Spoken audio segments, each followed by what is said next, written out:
یہ جو قربانی کا مسئلہ ہے، اس کے بارے میں ایک زمانے میں تو بہت منکرین حدیث کی طرف سے اس کے خلاف بڑی جو ہے ایک مہم چلی تھی کہ ختم کیا جائے اس کو، یہ خام خواہ جو ہے خرچ ہوتا ہے بہت بڑا اور ضائع ہوتا ہے گوشت، اتنے بڑے پیمانے پر گوشت ہوتا ہے کھایا نہیں جاتا۔ اچھا، ایک زمانے میں فریج بھی نہیں تھے، یہ بھی نہیں کہ آپ محفوظ کر دیں، گوشت ضائع بھی ہو سکتا تھا، اور بھی چیزیں جو ہے وہ گوشت کی وہ صحیح طور سے استعمال نہیں ہوتی تھی۔ تو اس کے اوپر بڑا پروپیگنڈا منکرین حدیث کا رہا کہ یہ جو ہے قربانی صرف حج کے موقع پر ہے۔ میں اس کی نفی کے لیے آج آپ کو بتا رہا ہوں کہ سورہ حج کے اندر جو دو رکوع ہیں، ایک چوتھا ایک پانچواں، چوتھے رکوع میں بھی قربانی کا ذکر ہے، پانچویں میں بھی قربانی کا ذکر ہے۔ یہ ایک دم جو ہے ایک جگہ پر جو دو طرح کی قربانیوں کا ذکر ہو رہا ہے، یہ کیوں ہو رہا ہے؟ چوتھے رکوع میں وہ مناسک حج کے ساتھ اس کا ذکر ہے، وہاں جو فرمایا گیا لِيَشْهَدُوا مَنَافِعَ لَهُمْ وَيَذْكُرُوا اسْمَ اللَّهِ عَلَى مَا رَزَقَهُم مِّن بَهِيمَةِ الْأَنْعَامِ فِي أَيَّامٍ مَّعْلُومَاتٍ عَلَى مَا رَزَقَهُم مِّن بَهِيمَةِ الْأَنْعَامِ فَكُلُوا مِنْهَا وَأَطْعِمُوا الْبَائِسَ الْفَقِيرَ۔ وہاں پہ قربانیاں دو، پھر اللہ کا نام لو ان جانوروں پر جو اللہ نے تمہیں عطا کیے ہیں، ان جو معین دنوں کے اندر دو، فی ایام معلومات، اور پھر اس میں سے خود بھی کھاؤ، اور جو ہے جو جیسے صدقہ کا گوشت ہوتا ہے وہ نہیں ہے، وہ قربانی کا گوشت ہے، اس میں سے آپ خود بھی کھائیں اور غرباء کو کھلائیں، غریبوں کو دیں، مساکین کو دیں۔ تو یہ پورا حکم آ چکا ہے چوتھے رکوع کے اندر۔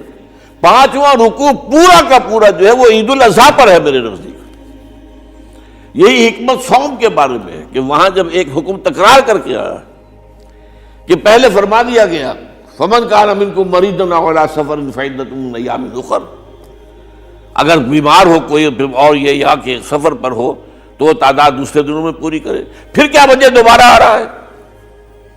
شہر رمضان الذی انزل فیہ القرآن ھدی للناس وبینات من الھدی والفرقان فمن شہد منکم الشہر فلیصمہ ومن کان مریضا او علی سفر فعدۃ من ایام اخر۔ کیوں؟ یہ تو ادبی اعتبار سے یہ کلام کا عیب شمار ہوتا ہے، تکرار بلا کسی سبب کے، نہیں، سبب کے بغیر نہیں ہے۔ وہاں کیا تھا؟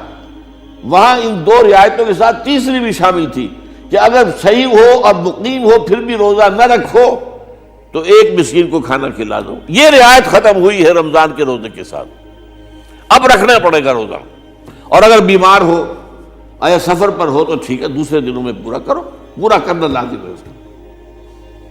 تو یہ چیز جو ہے یہ در حقیقت کسی وجہ سے ہوتی ہے۔ بالکل یہی بات ہے سورہ حج کے چوتھے رکوع کے اندر، وہ جو قربانی ہے حج کے ساتھ اس کا ذکر آ چکا۔ اب سنیے یہ جو آ رہا ہے، فرمایا وَلِكُلِّ أُمَّةٍ جَعَلْنَا مَنْسَكًا، ہر امت پر ہم نے ایک جو ہے قربانی کا معاملہ نازل وہ جو ہے فرض کیا ہے۔ میں نے چونکہ آج شروع میں کہا تھا کہ صوم اور حج میں کچھ مشابہتیں ہیں۔ دیکھیے صوم کا حکم بھی آیا تھا تو کس طور سے آیا تھا؟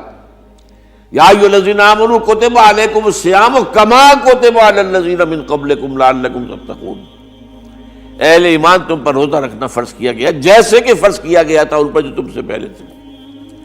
یہاں پر اسی حوالے سے بات ہو رہی ہے کہ اے مسلمانوں، یہ قربانی صرف تم پر فرض نہیں کی جا رہی، یہ تو ہر امت پر، ہر نبی ہر رسول کی امت۔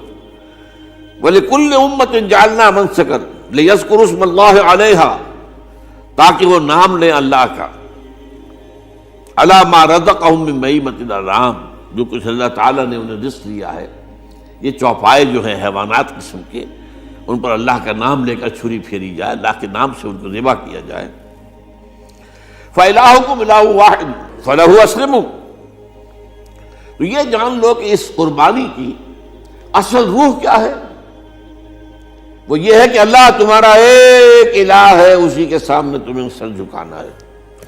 یہ روح تقوی اگر نہیں ہوگی تو یہ قربانی بے معنی ہو جائے گی۔ نماز و روزہ و قربانی و حج یہ سب باقی ہیں، تو باقی نہیں ہے۔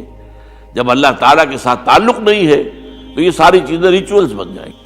اب یہ بھی ہوتا ہے، 20-20, 25-25 ہزار کے بکرے جو ہیں وہ لوگ لیتے ہیں، پھر ان کو گھماتے ہیں، پھراتے ہیں، ان کے اوپر ریشمی چادریں چڑھاتے ہیں، ان کو جو ہے وہ مہندی لگا کر.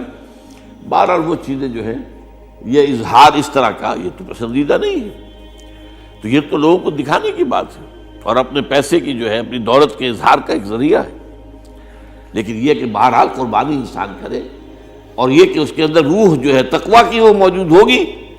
فَإِلَٰهُكُمْ إِلَٰهٌ وَاحِدٌ فَلَهُ أَسْلِمُوا وَبَشِّرِ الْمُخْبِتِينَ. اور اے نبی ان لوگوں کو بشارت دے دیجئے کہ جو اللہ کے سامنے جھکے رہتے ہیں، خشوع اور خضوع کی شکل اختیار کرتے ہیں.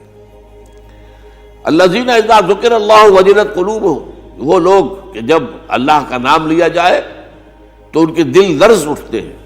وَالصَّابِرِينَ عَلَىٰ مَا أَصَابَهُمْ، اور صبر کرنے والے جبکہ اس چیزوں پر کہ جو اللہ کی طرف سے ان پر آ گئی، وہ مصیبتیں، کوئی تکالیف. والمقیم الصلاۃ، اور نماز کو قائم کرنے والے. ومما رزقناہم ينفقون، اور جو کچھ ہم نے انہیں دیا ہے اس میں سے خرچ کرنے والے. یہ ایک نظام ہے پورا کا پورا جو اس آیت میں بیان کر دیا گیا. اس کا ایک جز جو ہے وہ یہ بھی ہے وَلِكُلِّ أُمَّةٍ جَعَلْنَا مَنسَكًا. یہ قربانی کا معاملہ جو ہے یہ بھی ہم نے ہر امت کے اوپر فرض کیا، ہر امت جو ہے اس کے اوپر لازم کیا گیا، اور اے مسلمانوں آج تم پر بھی لازم کیا جا رہا ہے. وَالْبُدْنَ جَعَلْنَاهَا لَكُم مِّن شَعَائِرِ اللَّهِ، اور یہ جو قربانی کے اونٹ ہیں، یہ خاص طور پر چونکہ عرب میں تو اونٹ کی قربانی ہوتی تھی، دوسرے جانور تو وہاں کم ہوتے ہیں، اور بہرحال ان کی قیمتی متاع بھی اونٹ ہے. وَالْبُدْنَ جَعَلْنَاهَا لَكُم مِّن شَعَائِرِ اللَّهِ، یہ اللہ تعالیٰ کے شاعر میں سے. یہ اونٹ جو ہے یہ قربانی کا اونٹ ہے، یہ مکے لے جایا جا رہا ہے، یا یہ بکرے اور یہ مینڈے جو ہیں یہ قربانی کے ہیں، یہ وہاں جا رہے ہیں. تو یہ بھی گویا کہ ایک طرح سے اللہ کی نشانیاں بن جاتی ہیں. ان کے حوالے سے اللہ تعالیٰ کا ایک تصور اور اللہ تعالیٰ کے ساتھ ایک ذہنی رشتہ قائم ہوتا ہے. لیکن فیہا خیر، تمہارے لیے اس میں خیر ہے، بھلائی ہے. چنانچہ جب وہ جاتے تھے حج کے لیے تو جو بھی ان کے ساتھ دودھ دینے والا جانور ہے، قربانی کی نیت ہے لیکن دودھ جو ہے اس کا استعمال کر سکتے ہیں درمیان میں، اور بھی کوئی اگر ان کی کوئی چیزوں سے فائدہ اٹھانا ہو. لکم فیہا خیر. فاذکروا اسم اللہ علیہا، تو اب ان کا اللہ کا نام لو اس کے اوپر. صواف، صفیں باندھ کر وہ اونٹ کھڑے ہوتے ہیں اور ان کو نحر کیا جاتا ہے. آپ کو معلوم ہے ذبح نہیں ہوتا اونٹ، اتنا بڑا جانور ہے، گردن کتنی موٹی ہے، اس کا ذبح کرنا بڑا مشکل ہے. نہر کہتے ہیں اس کو. کھڑا ہے اونٹ اور ایک برچھا، چھوٹا سا برچھا ہے جو اس کے یہاں گردن کے یہ جہاں آ کر دونوں ہنسلیاں ملتی ہیں وہاں پر مارا جاتا ہے. اور یہاں سے جو بہت بڑی وین ہے وہ در حقیقت ایورٹا